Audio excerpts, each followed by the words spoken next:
El siguiente orador es un compañero dirigente de Política Obrera de Zona Norte, luchador del movimiento obrero, organizador del clasismo en el Sindicato de la Alimentación. Habla ahora el compañero Pablo Busch.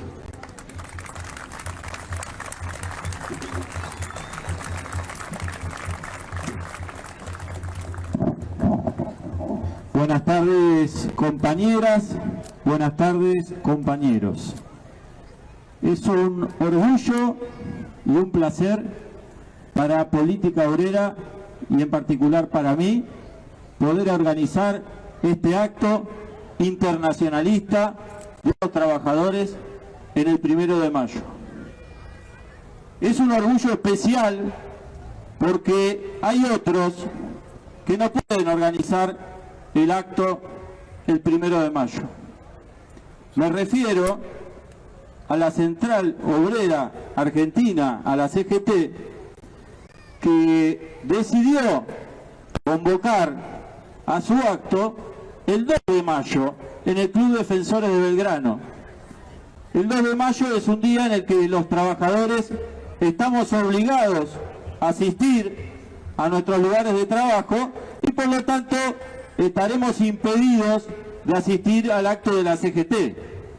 Es decir, que han convocado un acto de la CGT para que los trabajadores no puedan participar. Viven con miedo a que se repita el escenario del Atril de 2017 y viven con miedo a que el público, a través de chiflidos, a través de insultos, a través de banderas, coloque los reclamos de la clase obrera en el acto de la CGT. Inclusive temen que la invitación a Sergio Massa termine en un repudio de su propio público. Hay que decir, compañeras, hay que decir, compañeros, que la CGT ha reaparecido en la escena política en las últimas semanas.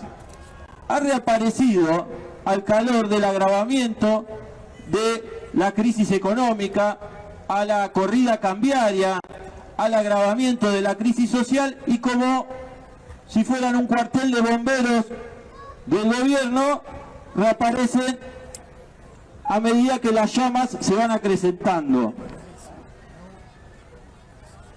La CGT, en su reaparición, ha presentado políticamente un documento. Ese documento plantea a la clase capitalista, a los políticos de la clase capitalista, la necesidad de formar un gobierno de coalición.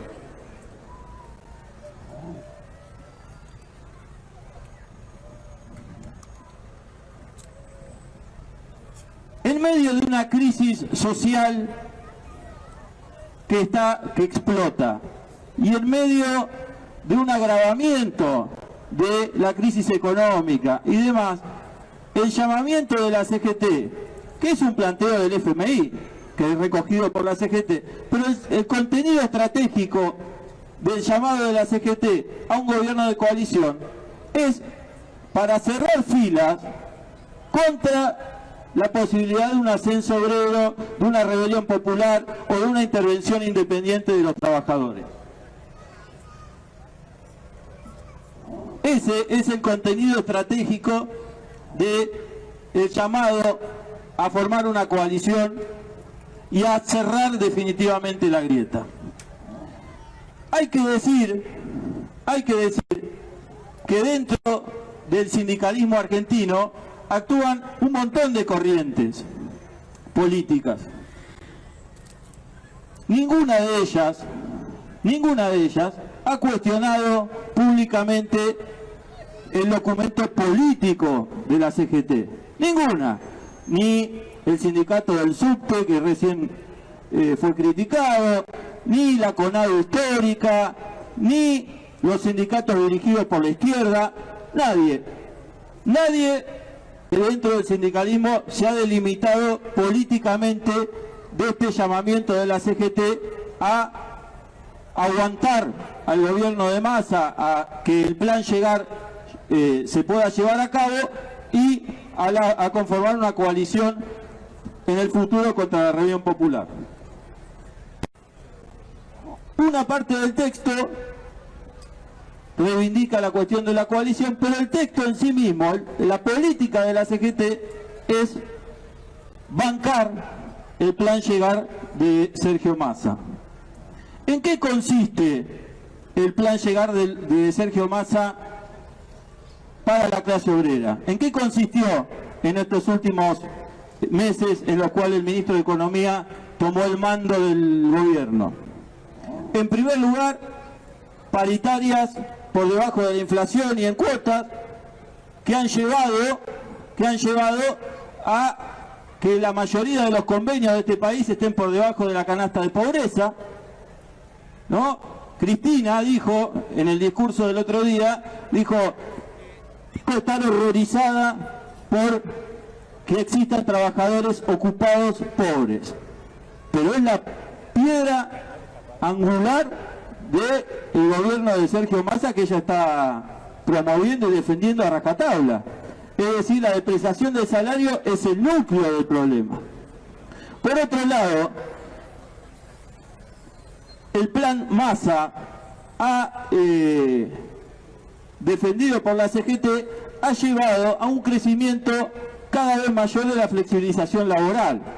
Si ustedes analizan un texto que sacaron los delegados de SIAT, que es una fábrica del grupo Techint que fabrica un recurso estratégico que son los caños sin costura para el gasoducto Néstor Kirchner, los delegados le piden a Massa que por favor los exima de ganancias, porque ellos trabajando 15 días seguidos sin descansar llegan con su salario a pasarse por arriba del impuesto a la ganancia y por lo tanto le reclaman que por favor les valga matarse en la fábrica y que no se los quede ganancia.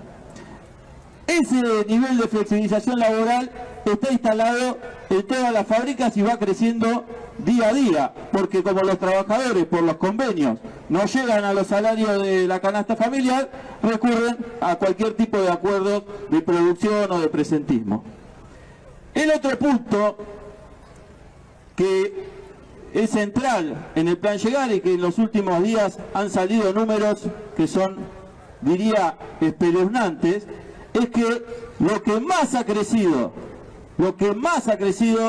en la última etapa es el trabajo informal, tanto el trabajo en negro como el trabajo como monotributista. Se calcula que la base del crecimiento del empleo en el último periodo después de la salida de la pandemia se hizo sobre la base del crecimiento de la informalidad, que llega al 43% de la clase obrera argentina, y de los monotributistas.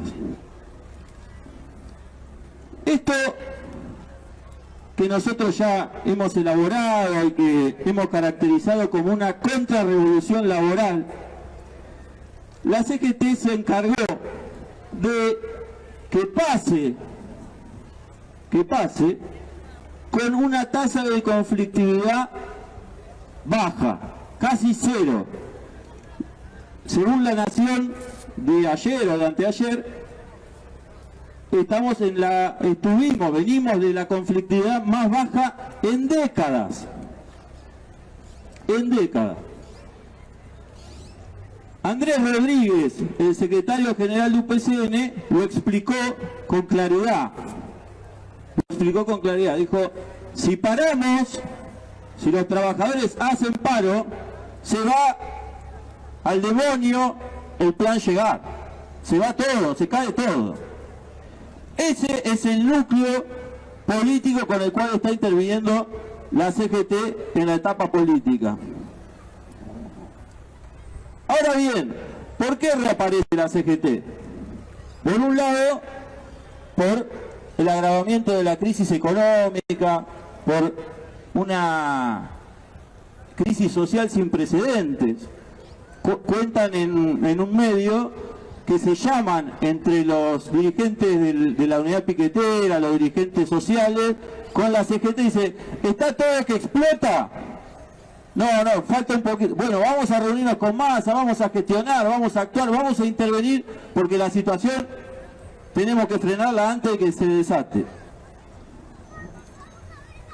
Lo que ha entrado en escena en las últimas semanas es un crecimiento, o por lo menos una perspectiva de crecimiento, de una tendencia huelguística en la clase obrera. Se ha expresado, como dijo Vale, en las huelgas del subte, pero también se ha expresado en las huelgas docentes autoconvocadas en la provincia de Buenos Aires, se expresa en Tucumán, que va a un proceso electoral, a unas elecciones esta semana, con las rutas cortadas por los trabajadores del Citrus, con la huelga de los trabajadores de la salud, con la huelga de los trabajadores docentes. Es decir, se está abriendo un proceso.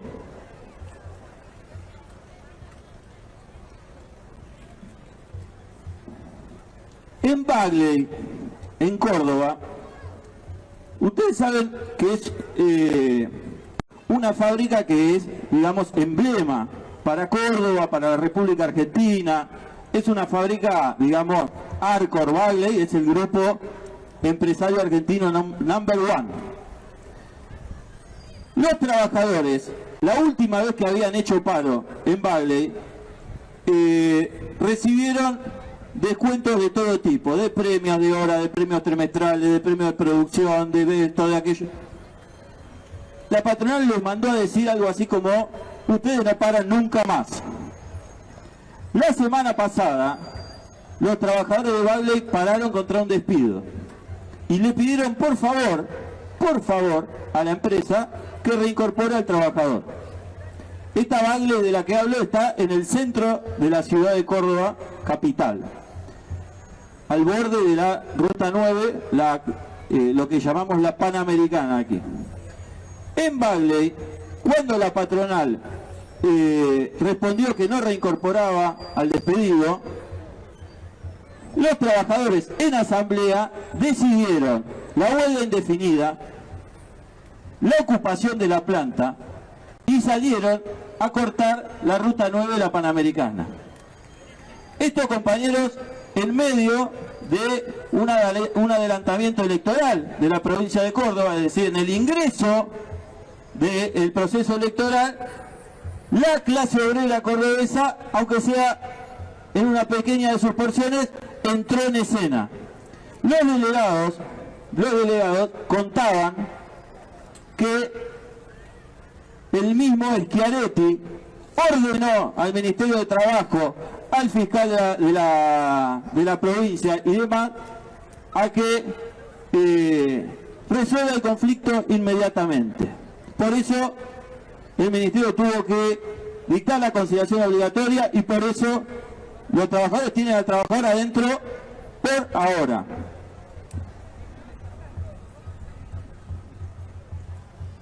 Finalmente, compañeros, porque me iba a extender un rato más, pero de la tendencia huelguística que recorre al país, los invito a que la lean en Política Obrera, ¿sí? Así no me extiendo yo contándola acá, pero esta tendencia huelguística enfrenta un intento de parte de las empresas, de parte de la burocracia sindical, por el control de las asambleas.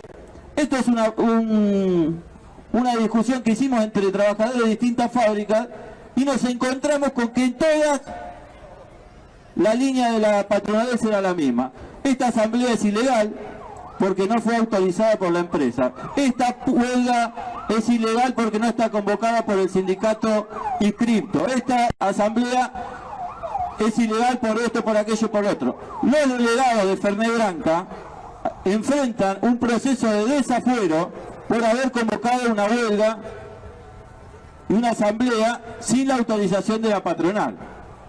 Es decir, es una línea de conjunto.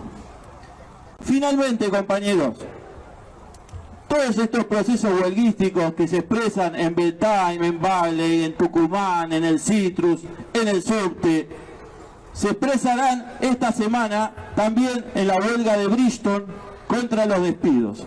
Y quiero llamar a todos los activistas de este acto, a todos los invitados, a militar a muerte todas estas huelgas con la convicción de que en cada huelga parcial nos jugamos un eslabón en la construcción de la huelga general. Muchas gracias, compañeros, que tengan un feliz día.